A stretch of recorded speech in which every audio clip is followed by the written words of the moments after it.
Dear Live from the Path, I am a single mother of 2 young children. I decided to have gastric bypass surgery several years ago. 9 months after the procedure, I began drinking alcohol.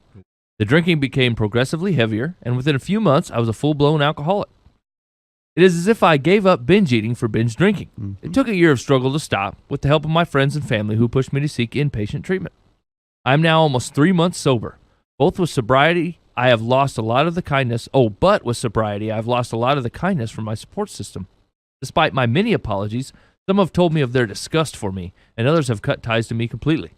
I believe their efforts to encourage me to seek help were driven by the fact that I was a drunk mom.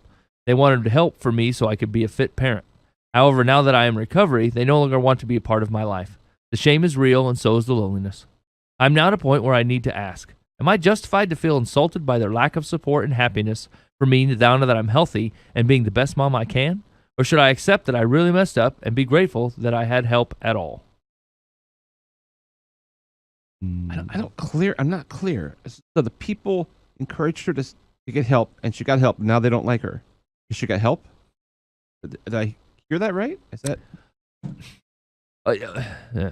So, I guess I'm guessing on what I think's going on here, right? But like I could see this path pretty clear to the point where like you absolutely want what the person needs is help. Person with addiction needs help, right? And you're just begging them, get help. And as soon as they get it, then the danger in the bystander's mind is over. They're not gonna accidentally kill themselves. They're gonna kill somebody else.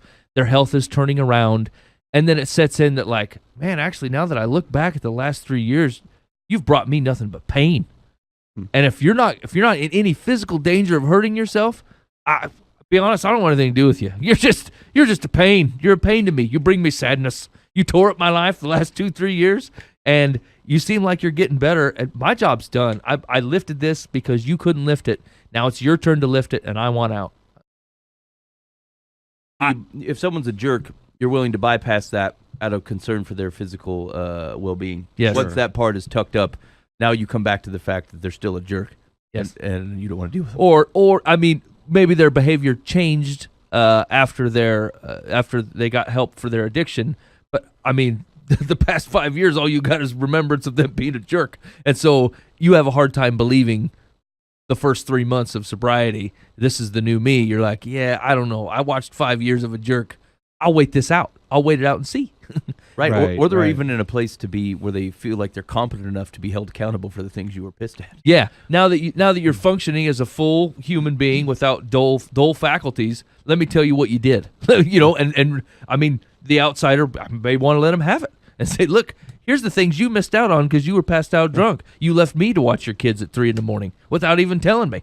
And I had to go pick you up from the police. You remember that? When I had to get you out of jail? Oh, you forgot that one because you were drunk again, right? Like all these repressed stuff that people are willing to shove away in a corner because they're more worried about your physical well-being, that you're not, you're going to hurt yourself. And then I think once that gets done, people are like, yeah. I mean, here's the thing. We haven't got quite to the advice part, but I'm going to tell you right now, I'm going to tell you the same thing that I told somebody else here in the recent past. Most people don't know how to do this, right? Just as much as you don't know, this is your first experience being a recovering insert whatever, alcoholic, binge eater, whatever, right? People aren't 100% how to walk through this with you either. And you have to try to have as much grace for them in your recovery as they had for you at your worst part.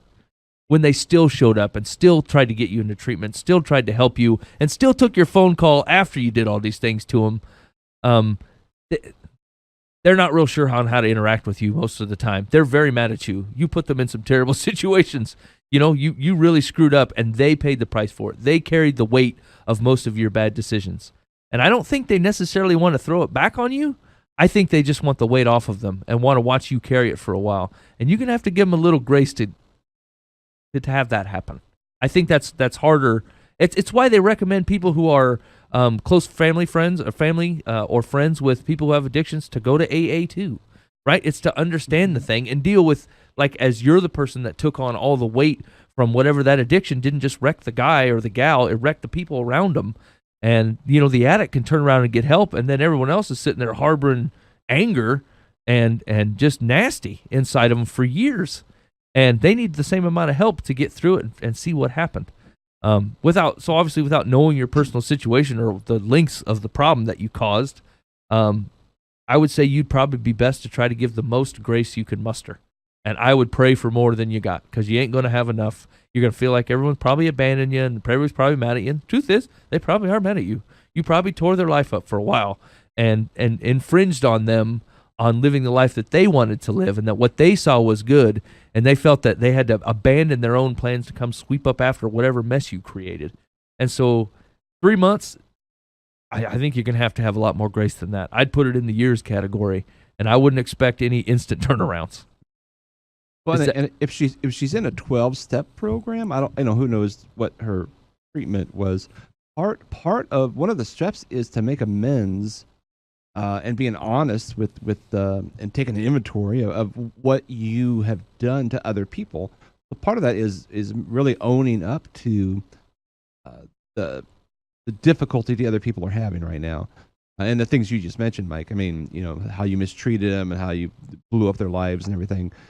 So you wouldn't, I would encourage her not to take it personally, but to be happy they got her as far as they have. But she needs to be working on her end of that and making amends and being honest with what with what she did to them, and as well as to herself, and how she drug them down with her. So, and I don't know I've not been to a 12-step program or had a ton of experience with it, but do they make mention of like people's reaction? It's not a movie, right? Like, people aren't just going to instantly throw their hands up and go, "Finally, an apology is the best I've ever heard." Oh, right. We're buds, they right? don't trust you at all. Even people can heard it before. forgive you, right? They can legit and mean it. They can forgive you, and they're not mad anymore. But they just don't want to hang around you. You're freaking bad news.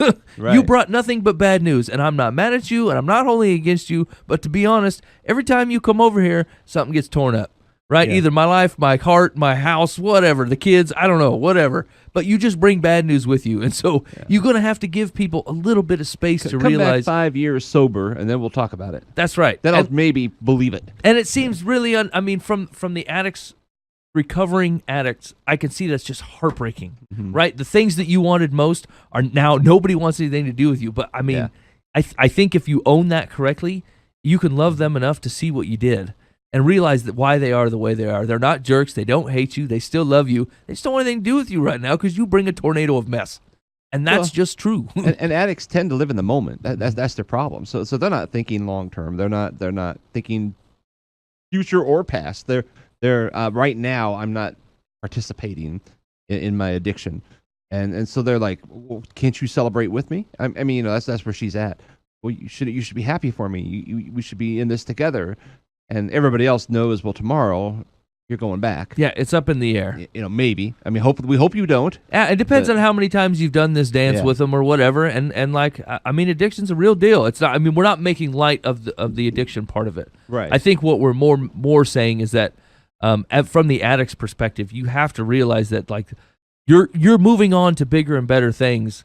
You have to give people a chance to come with you. Yeah. You can't force them there, and you got to give them a little bit of time. And when I say little, I'm serious. I don't think years are out of the question, because if you took up the last 10 years with your shenanigans, the 3 months or the 6 months that you've put in to not shenanigans, they're just trying to catch a breath right now. They're getting a 6-month breath in where they're not waiting for every phone call to be another shenanigan, right. And so give them a year, and then they start to go, I haven't had any shenanigan phone calls in a year. I wonder how so-and-so is doing. Man, I'm so excited. And then when they talk to you and find out that there's still no shenanigans, and that you might be working somewhere and things might be going okay and you're doing what you said you'd do, then they go, man, I really love this person. That relationship will rebuild itself. But I think you got to have a ton of grace for people like that. It's a tough position to be in. What's secular advice? Secular advice says, it would be healthier to keep your eye on the positive and be grateful for the help you were given. But also be healthier for you to associate with people who make you feel good about yourself, which may not be your family and current friends. In the past, I advised that sometimes it's necessary to build a support network or a family of choice, and this is what I'm recommending you do. Yeah, that's legit. Yeah. Here's the thing: is I don't like that answer for a couple of reasons, but it's for the same reason that I'm wrong about some of the parables. Right? You don't have to answer the whole thing in one suggestion, right? Like, that's not. There's part of that doesn't go. I need you to really realize that you tore some stuff up. That's more on the support system side that says, I need you to feel what you did, right? Instead of, we just need to focus on you getting better and getting out of this thing and letting these relationships repair themselves. And that is the truth. That is where the focus probably needs to be. So that's pretty solid advice. Anybody disagree? No, but speaking of bad advice, Right. It sounded like over St. Patrick's Day, Buva had mistaken the phrase leprechaun for leprechaun, and he was downtown yelling "unclean, unclean" for the whole holiday Wow, Buva. as a leprechaun. Don't you feel like the pudding papa deserves to do better in the world? The problem is you say it so fast, it sounds right, but Who knows these things? The pudding papa knows. anyway, it's a regret. But Buva, do you have any defense? No defense. It's okay.